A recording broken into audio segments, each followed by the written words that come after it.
Now, the Three Martini Lunch with Greg Corombos and Jim Garrity. And welcome, everyone, to the Wednesday edition of the Three Martini Lunch, brought to you today by SaneBox. Get control of your inbox.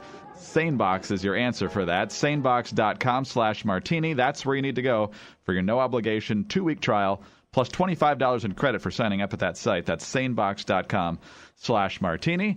Jim Garrity of National Review is here, but he's on the train, traveling through New Jersey as we speak, towards New York to do some work for CNN. And I'm Greg Corombos of Radio America. We really don't have a good martini, but we do have a first martini today, and that's about as good as we can do today because it's certainly not good, but I guess it's maybe good in a bizarre way, Jim, in that it's revealing and confirming something that we've already known and talked about yesterday, and that's that Hillary Clinton is a big liar on a number of different issues, and now we have confirmation that the people around her just don't care. They're perfectly okay with that as long as she wins. Ron Fournier, who has covered the Clintons since he was covering them in Arkansas and then throughout the Bill Clinton presidency, he actually likes her. He thinks Donald Trump would be a worse president, but he says that this lying has got to stop. He wrote a long piece in The Atlantic about it. And then when he was asked about it on Morning Joe today by Willie Geist, he actually said this. That's been their assessment from the beginning. I literally had senior officials on the record, or not on the record, on background a year ago saying, or more than a year ago, saying that trust doesn't matter, that Bill Clinton won even though he was trusted less than the two people he ran against. We don't realize as the world has changed. And we now see that trust does matter. It's really destroyed her credibility. Now, she could still win, even by continuing this parsing and this lying. But then she's going to be leading a country where 2/3 of the people don't trust her. And you can't transform our politics. You can't do half of the things that she wants to do that need to be done if people don't trust her. So that's the miscalculation they're making. They're only worried about winning this news cycle. They're only worried about winning on Election Day. Pretty sure Hillary Clinton's not all that interested in transforming our politics, Jim, but I guess this is not really coming as a huge surprise, but from a guy who's fairly sympathetic towards the Clintons to be disgusted by the lying and the fact that they're basically admitting behind the scenes that, yeah, we're doing this, we're going to keep doing it, and even if 2/3 of the country hates us, as long as we win, that's all that matters. This is not a good martini so much as a dramatic irony martini. It kind of feels like, I mean, in a way, we must salute the honesty. Hillary Clinton 2016, trust doesn't matter. Or maybe just kind of maybe the new slogan could be the liar you can trust.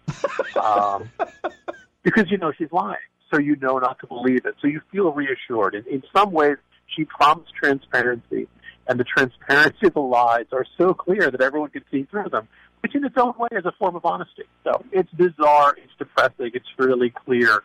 In a normal political environment, you'd be able to rebuke that, and you'd want to see the electorate eager to rebuke that. And considering how it seems like the Trump campaign's done almost everything wrong, she doesn't have an overwhelming lead in a whole bunch of these places. It's been, you know, fairly consistent but small all year long.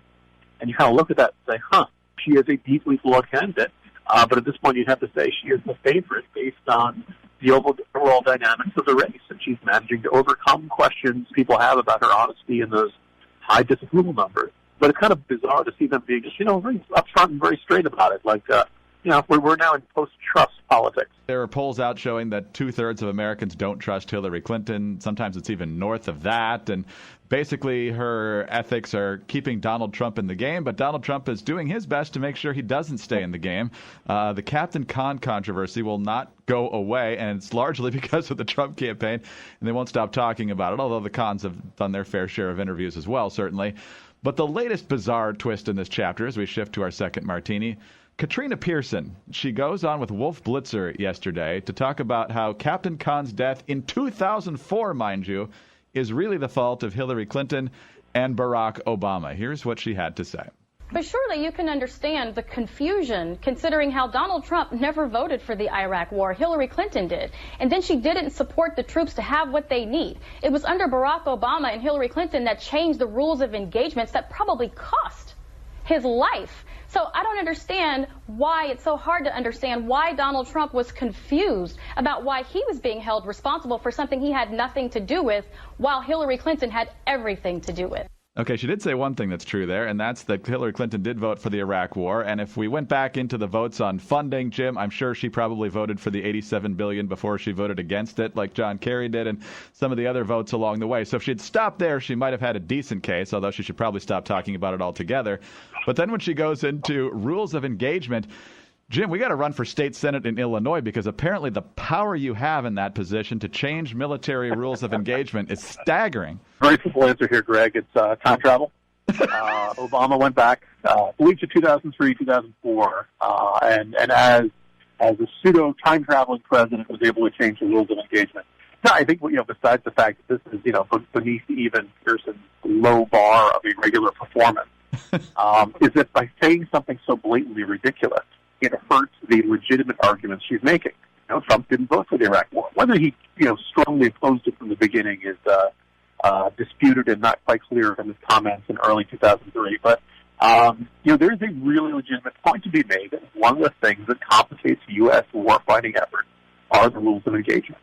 And this is the sort of thing that's probably better left discussed to soldiers and actual military experts and not your usual campaign spokesman. But that point will get lost in this when you start arguing that because of, rules of engagement that were enacted during Obama's term, that it somehow played a role in the death of a U.S. serviceman in 2004. Yeah, it makes no sense. And you're right, exactly. There's a lot to criticize this administration for in tying the hands of our soldiers in Iraq and Afghanistan.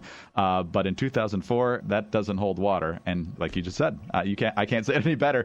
It ruins the argument for how poorly Obama has led the armed forces since he actually became president in 2009. So while sanity takes a break in the Trump campaign, let's talk about SaneBox. SaneBox helps you sort through your email and moves all the trivial stuff to a different folder. So the only messages you see in your inbox are the ones you actually want to see, aside from removing all the junk so you can focus on messages that matter. There's the great feature called the black hole, which we talked about yesterday. You don't need to type in unsubscribe anymore. You just yank your email, drag it into the black hole folder, and you'll never hear from them again. If you could use more organization in your email life, we've worked out a great deal with SaneBox for our listeners. Visit sanebox.com/martini today. Everybody gets the 2-week free trial, but we'll give you $25 credit on top of the 2-week free trial. So you don't have to enter your credit card information unless you ultimately decide to buy. Nothing to lose. Check it out today. That is sanebox.com/martini, sanebox.com/martini.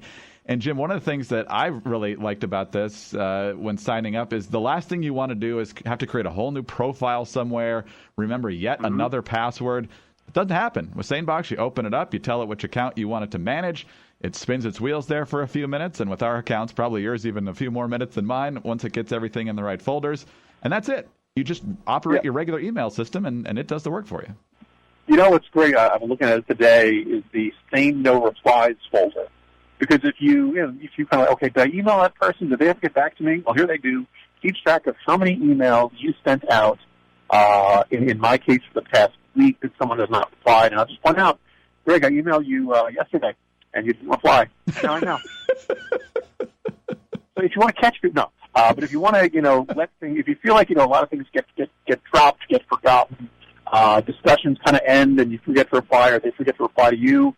Puts it all in one place and keeps it. And meanwhile, as I pointed out yesterday, there are 202,000 emails that I don't need to worry about sitting there that if I ever feel the need to sort through them, I will do so. So, hooray for SaneBox. That's a message of Wednesday. Yeah, absolutely. Sanebox.com/martini, again, to take advantage of the offer. And as we shift to, I think, our next crazy martini, because I got to think Pierson's a crazy martini as well. Jim, you're on Amtrak as we speak right now. Amtrak certainly has had its share of issues over time. D.C. Metro, however, in just the past few years, has turned into an absolute disaster, to borrow a phrase from Donald Trump. Right now, if you haven't been to D.C., they're basically shutting down or reducing service on all different parts of the system.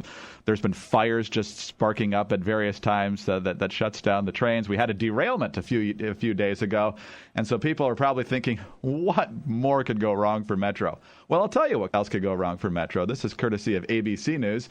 A veteran police officer with one of the nation's most prominent transit systems has been arrested for allegedly trying to help ISIS. Authorities believe that while working for the Metro Transit Police Department around Washington, D.C., a community he swore to protect, Officer Nicholas Young was also trying to assist ISIS operatives find more ways to communicate in secret. Young allegedly purchased technology-related items to send to the ISIS operatives so they could evade authorities when contacting each other. Instead of allegedly engaging with true ISIS associates, however, Young was actually in touch with the FBI's Joint Terrorism Task Force in Washington, which has been conducting a lengthy undercover investigation into the officer. So the good news here is that there's no actual pending threat to the D.C. transportation system from terrorists. That's got its own threats from all sorts of other men. Emphasize that. So, Jim, taking the job at Metro is going to be a thankless one, but the people in charge there now have just got to be literally banging their heads against the desk really, really hard. Someone had just asked, how could it get worse? And now we see how. I'm sure one of their slogans is at DC Metro, we're here to serve you. What we don't realize is up on a plate to the terrorists is the second part of that slogan. The reaction to this, to give people outside DC a sense of just how much faith has been lost in DC Metro, which back in the 90s was actually in a city during the Marion Barry years where nothing was working right. DC Metro was the one thing that you could count on that was running on time, it was clean, it was safe. There's both a Twitter account and a website entitled "Is DC Metro on Fire?" It's very simple. It basically says either yes or no, and you check it in, and it will either tell you whether it is on fire or not. Now, I had just tweeted this information out, and somebody said the only good news we can take from this is just thinking of all the ISIS plots that have probably been foiled due to the breakdowns and other technical problems on DC Metro. I'm just picturing the ISIS meeting where somebody's like, al-Baghdadi sitting there, wait a minute, we were supposed to have a terrible DC attack today. Like, some little underling's going to say, the train derailed before it could hit the bomb. It was really bad. So that's where we are now. Thwarting terrorism through incompetence. That's a fabulous strategy. Okay, keep in mind I'm having this conversation on a train, so if at some point I get arrested by TSA, this is exactly why. So for all the NSA people listening, I'm mocking the incompetence of DC Metro. I don't really know any of this. Anyway, I hope everyone has a good day. And whatever day you're having, you're probably having a better day than the head of PR for the Washington, D.C. Metro system. That's true every day, though, but today especially. Jim, travel safely to New York. We'll talk to you again tomorrow. See you tomorrow, Greg. Jim Garrity of National Review. I'm Greg Corombos of Radio America. Thanks, everyone, for tuning in to the 3 Martini Lunch, brought to you again by SaneBox. For your 2-week free trial plus $25 in credit, go to sanebox.com/martini and join us again Thursday for the next 3 Martini Lunch.